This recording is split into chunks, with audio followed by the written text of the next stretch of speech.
नमस्ते मित्रांनो, ज्योत्स्ना रेसिपीमध्ये आपले खूप खूप मनापासून स्वागत आहे। आज आपण महालक्ष्मीच्या प्रसादासाठी कतली कशी बनवायची ते बघणार आहोत। आता मी त्यासाठी साहित्य घेतलेलं आहे। 1 वाटी नाही का दही आणि 1 वाटी बेसन घेतलेलं आहे। चण्याच्या डाळीचं बेसन वापरतात आणि या 1 वाटी दही आता ह्या भांड्यामध्ये टाकून आपण ते छान त्याच्या गुठळ्या मोडून घ्यायच्या आहे आणि घोटून घ्यायचं। अशा प्रकारे घोटायचं आहे। आता यातनं 1 वाटी अजून पाणी घालून घ्यायचं आहे आपल्याला आणि पुन्हा त्याला मिक्स करून घ्यायचं आणि थोडं थोडं बेसन घालून ते मिश्रण तयार करायचं। स्मूथ मिश्रण तयार करायचं, गुठळ्या राहिल्या नाही पाहिजे। कतलीनं खूप छान लागते ही, चवीला एकदम। आणि महालक्ष्मीचा हा दुसरा प्रसाद आहे। पहिला आंबील आहे आणि दुसऱ्या स्थानावर ही आहे कतली। आता मी येथे त्यास वाटून घ्यायला नाही का मी आलं घेतलेलं आहे, 2 मिरच्या, कोथिंबीर आणि कढीपत्ता याचं थोडं वाटण करून घेते। तुम्ही असं चिरून टाकलं तरी चालतं, परंतु वाटलेल्याची खूप छान स्वाद लागतो याचा। बघा मी अशा प्रकारे ओबडधोबडनं असं वाटून घेतलेलं आहे।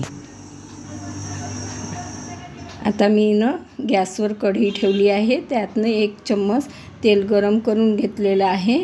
तेल गरम झाल्यानंतर जिरे टाकलेले आहे 1 चम्मच, अर्धा चम्मच मोहरी जिरे तडतडल्यानंतर आता हे मिश्रण आपण वाटून घेतलेलं आहे हे छान त्यातनं परतवून घ्यायचं। 1 चम्मच टाकलेला आहे मी, थोडं अजून टाकून घेते, कमी वाटलं मला। आणि इतकी स्वादिष्ट बनते ही कतली की फारच, एकदा तुम्ही नक्की ट्राय करा अशा प्रकारे। आता हे मिश्रण शिजवून घ्यायचं आहे। मी कढीपत्ता यातही टाकलेला आहे आणि थोडीशी कोथिंबीरही टाकलेली आहे। आता मिश्रण बघा शिजत आलेलं आहे। हे मिश्रण व्यवस्थित शिजल्यावर कतलीची चव इतकी भन्नाट लागते की काही विचारूच नका, खूपच छान। आता मी हळद टाकलेले आहे अर्धा चम्मच आणि चवीनुसार मीठ टाकायचं आहे आणि हे मिश्रण ढवळून घ्यायचं आणि शिजवून घ्यायचं। बघा मिश्रण आपलं छान शिजलेलं आहे। आता आपण नाही का ते बेसन दह्यामध्ये भिजवून घेतलेलं आहे ते टाकायचं आणि त्यातनं मी अजून 1 वाटी पाणी टाकत आहे, म्हणजे 2 वाट्या पाणी लागतं या मिश्रणाला। बिलकुल मोजूनच टाकायचं आणि हे सारखं हलवत राहायचं, कारण की आपण हे सोडलं तर बुडाला लागू शकते। जाड बुडाचीच कढई घ्यायची, गंज किंवा आपण जोही भांडं घेतो ते जाडच घ्यायचं। बघा आता जरी हे पातळ वाटत असलं तरी हे शिजून घट्ट येतं।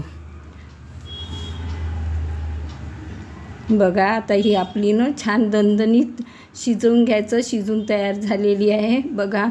आणि ही कतली याचा नियम आहे की ही मधातून अशी वाढायला घेत नाही, अशा प्रकारे त्यांच्यानं वड्याच घेतात, असं थोडं थोडं चमच्यानी फोडतात। पूर्ण गंजामध्ये असं जसं आपण भाजी वगैरे घेतो अशा प्रकारे कधीच वाढल्या जात नाही। अशाच प्रकारे महालक्ष्मीचा प्रसाद काढला जातो बघा। आणि खायला ती इतकी स्वादिष्ट बनते, एकदा तरी नक्की ट्राय करा। बघा आपली कतली तयार झालेली आहे। कशी वाटली तुम्हाला माझी पद्धत? नक्की ट्राय करा आणि कमेंट्स करून कळवा। पुन्हा भेटू नवीन व्हिडिओसोबत, तोपर्यंत मस्त राहा, खुश राहा। धन्यवाद।